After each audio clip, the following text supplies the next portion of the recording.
We were on page 257. Of Ma'abed, which is tanning.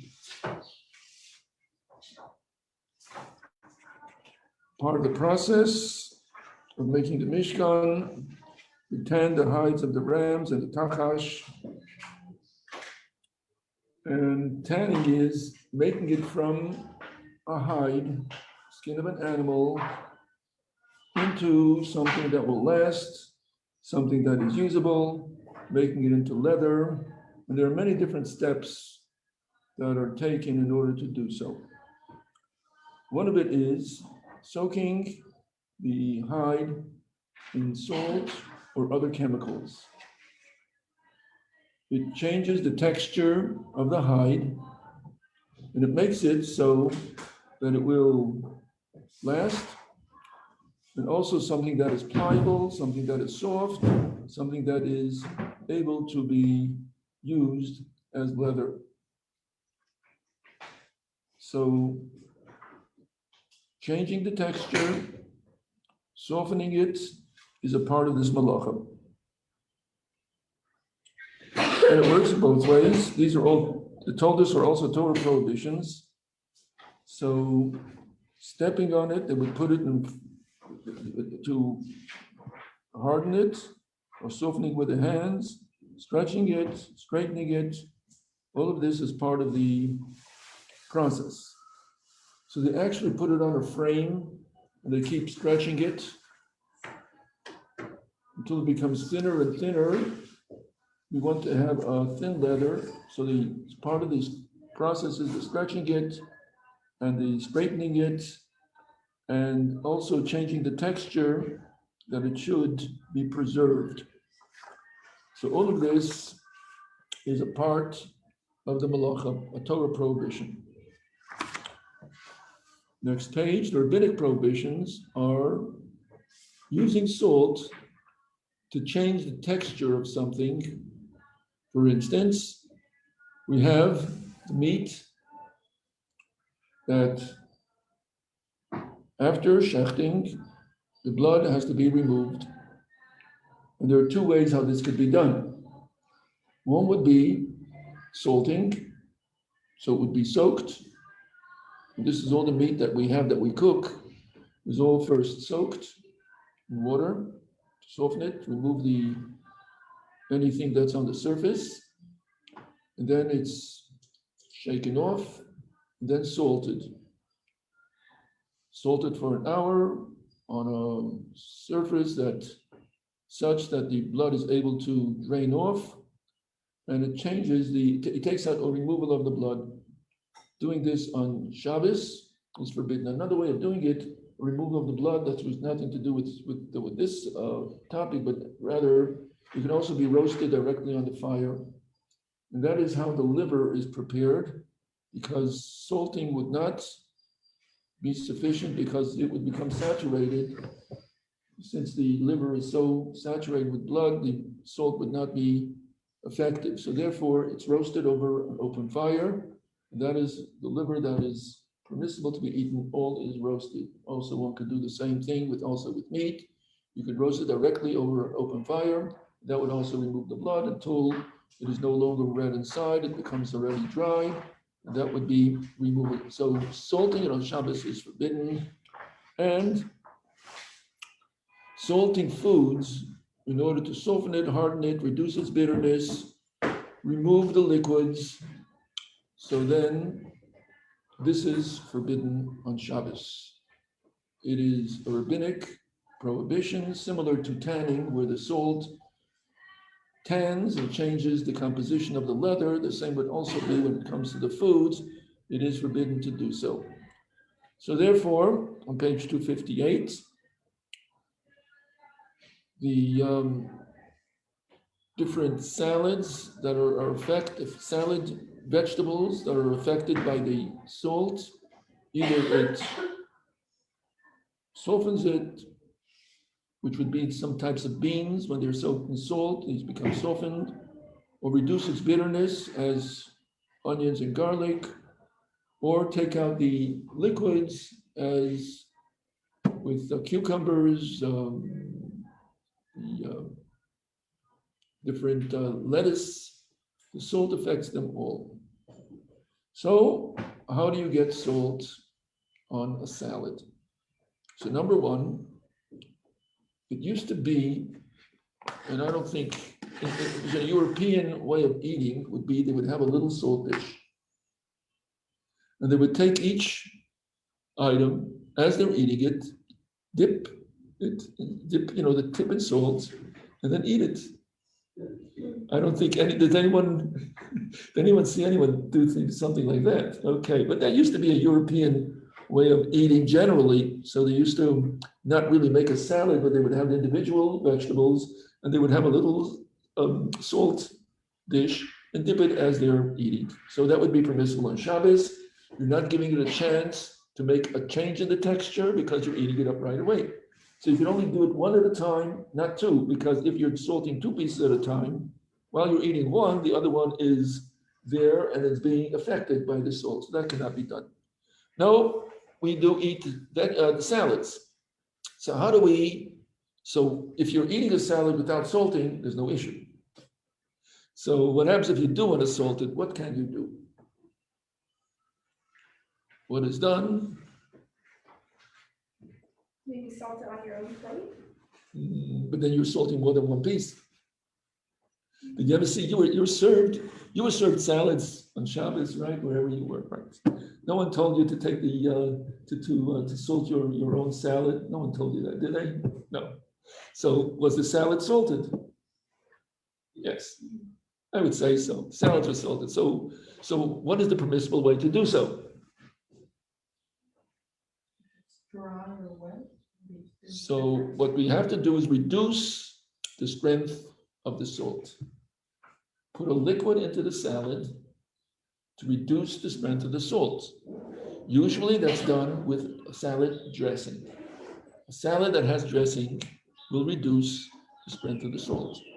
So either those who will have oil as a dressing, those who will have vinegar as a dressing, or they do not drain the water, it's going to be enough water that's going to be able to reduce the strength of the salt.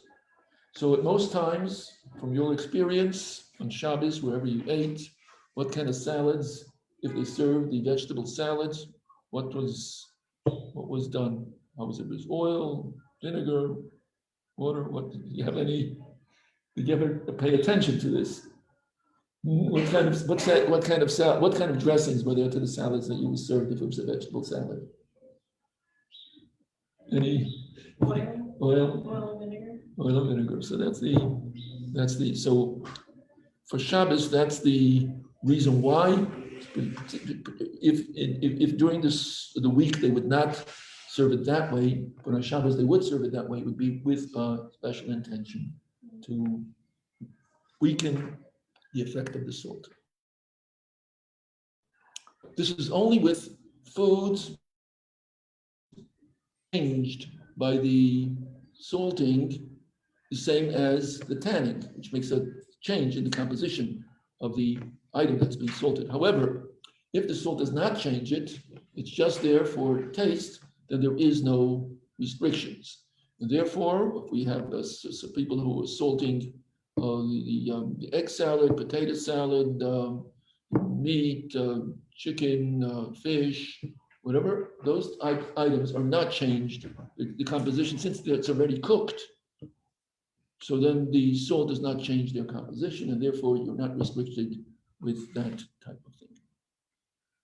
Then there's also the part of the tanning was also so one thing was that tanning was the solution that they put the leather in, the hides in, is to change the texture, and also it preserves it. So doing something that preserves on Shabbos, with far as foods are concerned, would also go into the rabbinic prohibition. That would be, how do we preserve different foods? One of them would be by pickling. So pickling on Shabbos is forbidden rabbinically, and therefore, if you have already pickling solution. You have the pickles. They are cucumbers, but they put them in a pickling solution that changes the composition of the cucumber. So if you do have the pickling solution, you're not allowed to put any cucumbers in, or the same thing they would also do to tomatoes, to peppers, to the cabbage, which we call sauerkraut. All of these are pickled, and therefore pickling on Shabbos. You can eat you can eat pickled food, but if you did take out a half pickled item and putting it back, in other words, you broke half and you want to put back the other half in the jar. If it's not fully processed, it's only half pickled. So now you're going to put it back and it's going to continue to pickle. If it's completely pickled, you could put half back because it's not going to change it. Whatever change was going to be made was made already.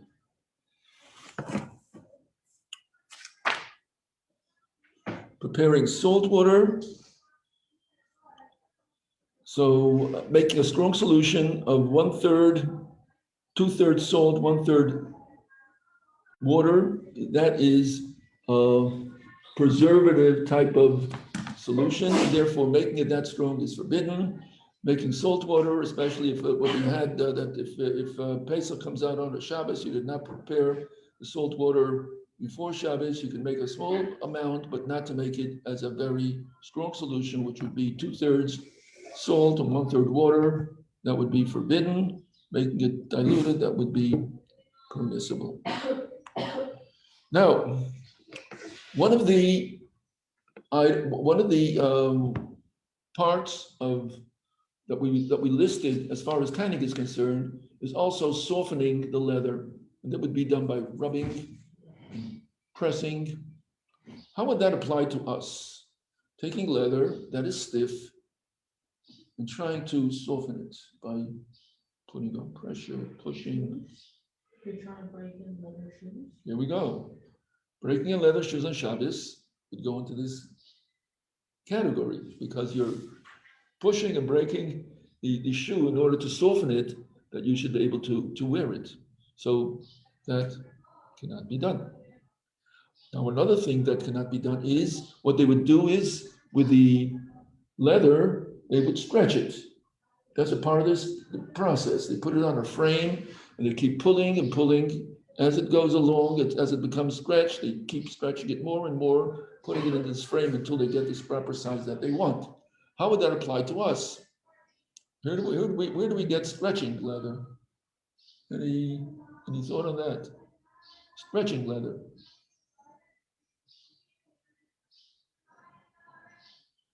Leather that became that shrank, you want to now bring it back to shape. When would that be? If you have like leather pants? Okay, the same thing would be stretching them. If they shrank because they got wet, or we have shoes. We're in the rain, and you have shoe trees. Putting in a form into the shoe. If you have those, some people who don't wear their shoes, they put in their shoes put a form into their shoes to keep them in shape. So if there is no issue just keeping it in shape, you're not going to change the shape, you're not going to stretch it, you're just keeping it the shape that it has. So then that's permissible. You're not stretching it. So just keeping the shape that it has. Nothing was changed. So if the shoe did shrink, and now you're putting the form into the shoe in order to stretch it, so that would not be permissible on Shabbos. If it did not shrink, and you're just concerned that it might shrink, so then are you allowed to? Didn't shrink yet. Nothing happened yet. It's just going to stop it from shrinking. So that would be, in other words, you came in from the rain, the shoes are soaked. Meanwhile, they're still on your feet. They did not shrink. You could still wear your shoes. They did not press your feet. So the shoes are still okay. Now you have either when you take your shoes off your feet and you let them dry, they might shrink at that point. When they dry, when they're still wet, they're still the same. So then you are permitted to put the shoe trees in. You're allowed to put the forms into the shoes because it's not stretching it. it's only going to keep it from shrinking. So that would be permissible. It's only after they did shrink that you're not allowed to put the forms in to stretch them. So that would be, so does anyone have shoe forms? So it doesn't, okay. Sometimes when they sell the shoes, they come with like a little shoe form that it isn't a shoe to begin with. You don't have to buy it, that comes with the shoe. Therefore, when you're not wearing them on a regular basis, you would put the form back in. The shoe would be that size. So if it's new shoes, if you're going to be wearing them, you want to soften the back so they should not press on your heels. So then you would soften them before Shabbos, not on Shabbos itself.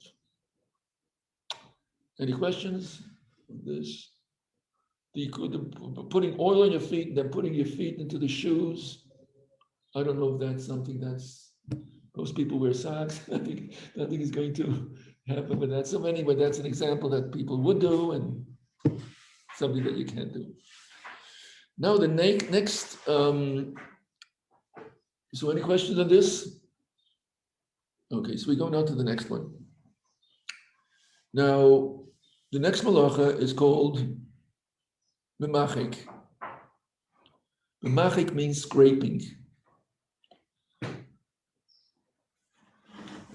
So scraping would be that after the leather is stretched and preserved and softened, they would then scrape it to see that there's nothing that's still left from the hide. We want to get leather. We don't want to get it as it was before it's being processed. So then it would be scraped. That's called memachik. So removing the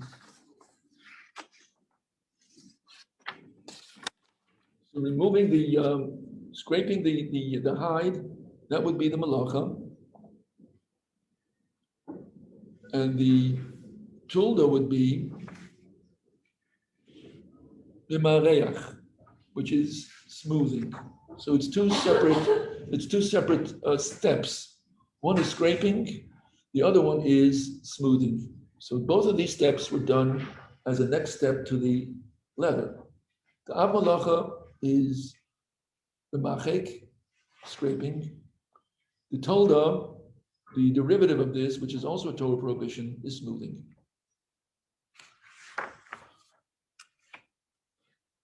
So most of the malachas that would apply would be the smoothing part, taking a material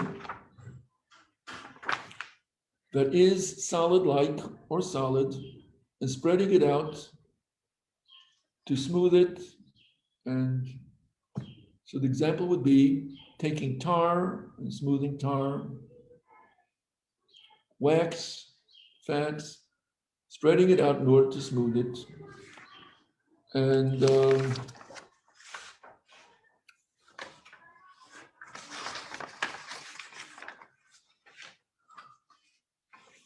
this would not only be applied to hides, but this would also be applied to stone. If you have a rough stone, and scraping it down and smoothing it down, that would be this malacha. The same would also be with wood, taking a rough surface and scraping and smoothing it, sanding it down. Same thing would also be with leather. So this would apply also to shoes. If your shoes are muddy, now at one point, the way it's described in Shulchan Aruch is that the streets were not paved. And therefore, when you walked and it rained or during the winter time, your shoes were muddy. Sorry. So the shoes were muddy. So how did you go into your house? It's one or two things. Either you took your shoes off, your boots off. Most people wore boots. So you took your boots or shoes off at the door's entrance and you have put on your slippers And that's how you walk into your house. To some people, I think some people still do that. Tell everyone to leave their shoes at the entrance, huh? Okay. The other way of doing it was that they had a bar across the doorway. It was sharp. What you did is before you walked into your house, you scraped your shoes on this bar. The bar itself would come in different types. The ones that were very, very thorough were very sharp. And when you would scrape your shoe on the bar to the entrance to your house, you would actually do it so fine that it would take off a very thin layer of the leather of your shoe, of your sole. That would one kind, that it's actually doing a very, very thorough job of scraping, so much so that it scrapes a thin layer of sole. The other one would be a metal, but it's not sharp, razor sharp. It is dull, and it's just enough, raised enough for you able to scrape your shoes without scraping the leather. So it's two kinds. So on Shabbos, the razor sharp blade bar cannot be used on Shabbos because then you are scraping your shoes from the mud, scraping it off. The one that is dull, that could be used because you're not affecting the sole of your shoe. Now, using a nail file would go into this category. Filing your nails on Shabbos would be that you are smoothing your nails, scraping them, smoothing them. That would go into this category of a malacha. Yes. And 1 second, I need to use that translator. Scraping. Scraping and smoothing. Okay, two words. Two malachas. One is memachek, which is scraping, and memareach, which is smoothing.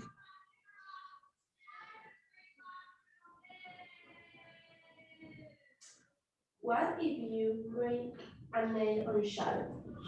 Breaking a nail on Shabbos. So if the nail is more than half off and it's bothering you, you could remove the other half. Not with a scissor, not with a clip, but with your hand, you could take it off. Oh, I can remove? You could remove, yes. So that would be if it's painful, you're afraid it's going to get caught and it might rip it. So you could take care of it beforehand. So this is, even though you're not allowed to, but the Rabbanan made it's a rabbinic prohibition because the Torah prohibition would be if you're actually using a tool, using a scissor, using a clip. That would be a Torah prohibition. Taking it off, biting your nails would be rabbinic.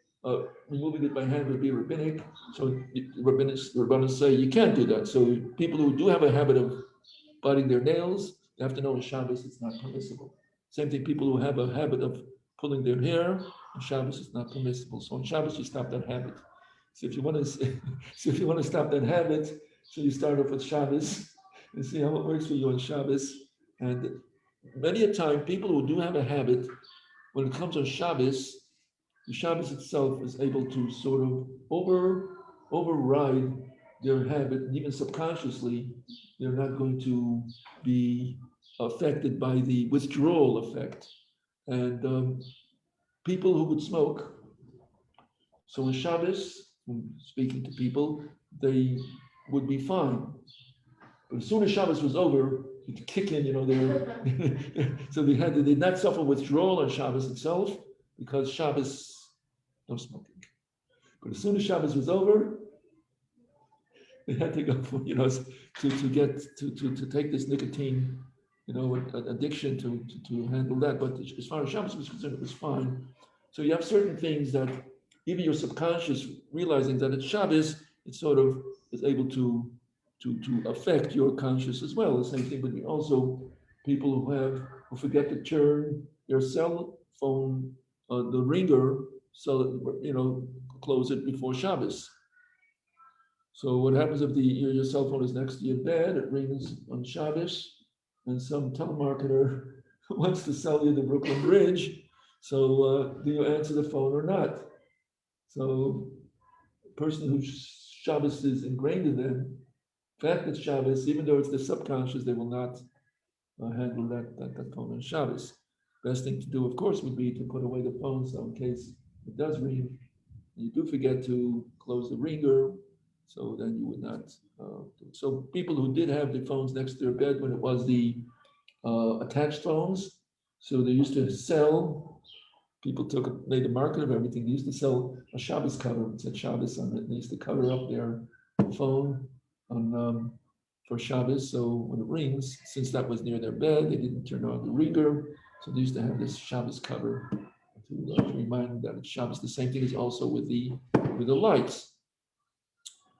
People by habit come into a room. If they always close the light, open the light. If it's so, then what do you do when it comes to Shabbos? Inadvertently, you might close or open the light, forget that it's Shabbos.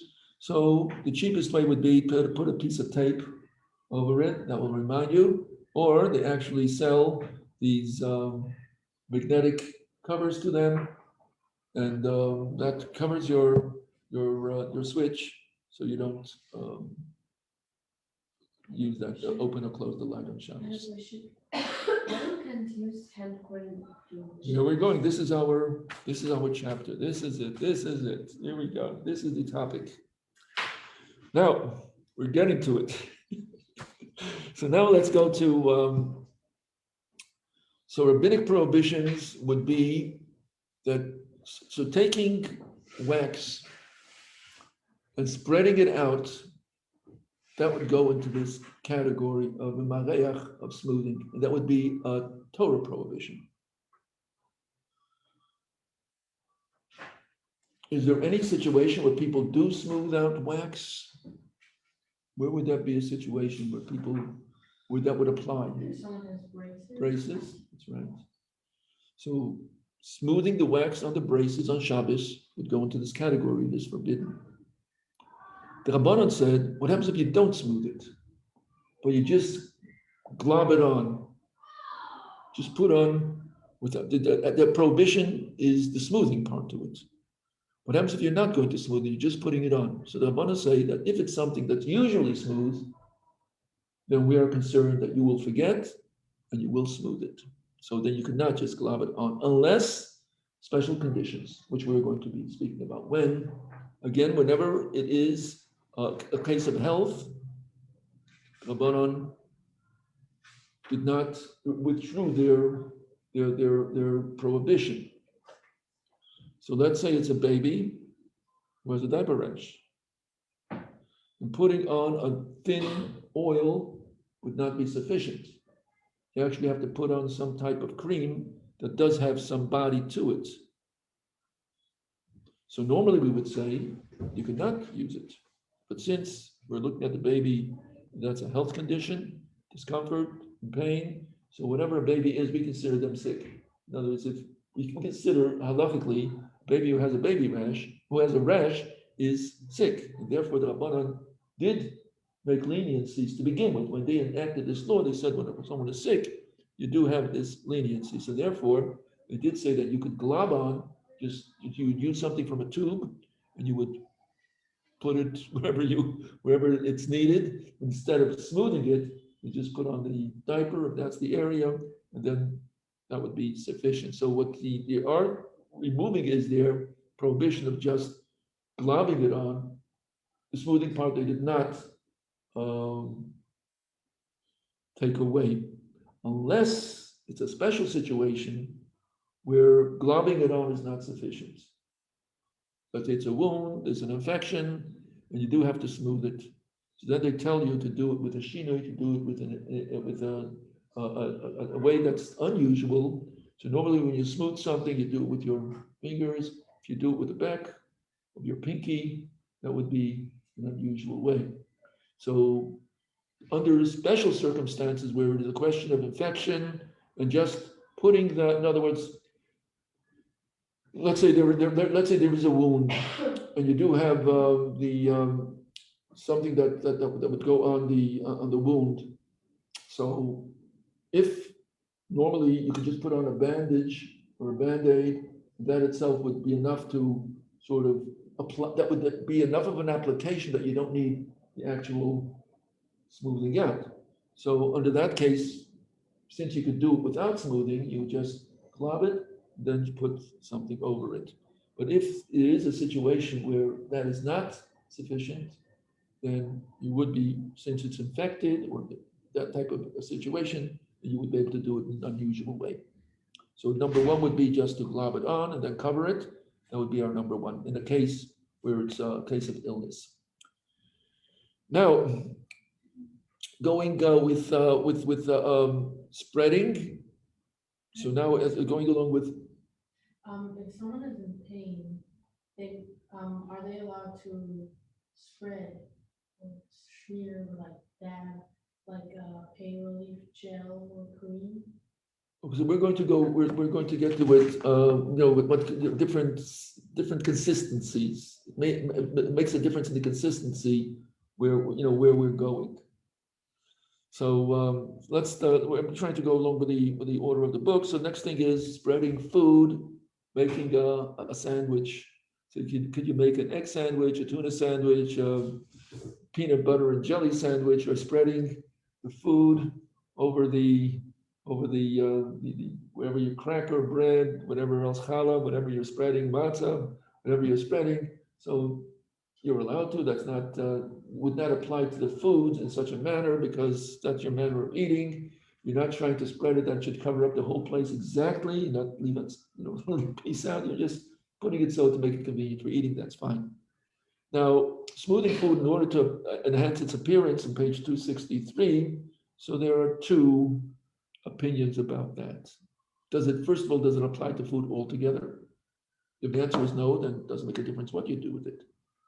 Or they say that it does apply to foods. Therefore, smoothing the foods out for its appearance should not be done.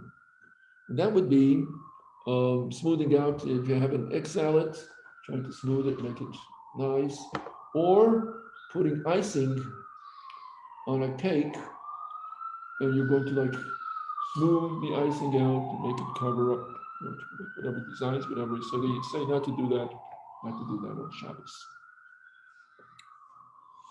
The polishing silver utensils with polish, it usually takes off a thin layer of silver that goes into this category. And cleaning with steel wool also that removes a thin layer or whatever it's being used for. So that could not be done because of smoothing. And then we have the other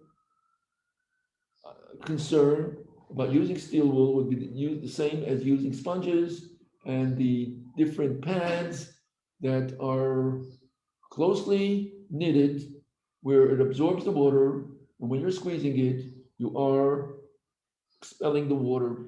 So that would goes into the category of squeezing, not so much in the category of smoothing, but rather of squeezing, and therefore only the scrubbies that have a very loose, first of all, they're made out of a material that doesn't absorb, it's made out of nylon.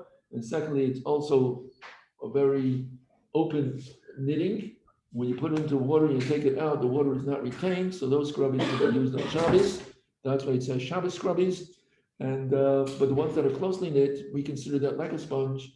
Therefore, squeezing a material for the use of the liquid that would go into the category of squeezing, and squeezing the item in order to get rid of the liquid that would go into the category of washing. So now we're going to our next lesson is going to be with hand creams and body creams and going into different, using soap, bar soap, using deodorants, the bar deodorants, and the different kinds. So this is going to be our next class. You could read up on it in this chapter. Okay. Her name is A real diamond? Yeah.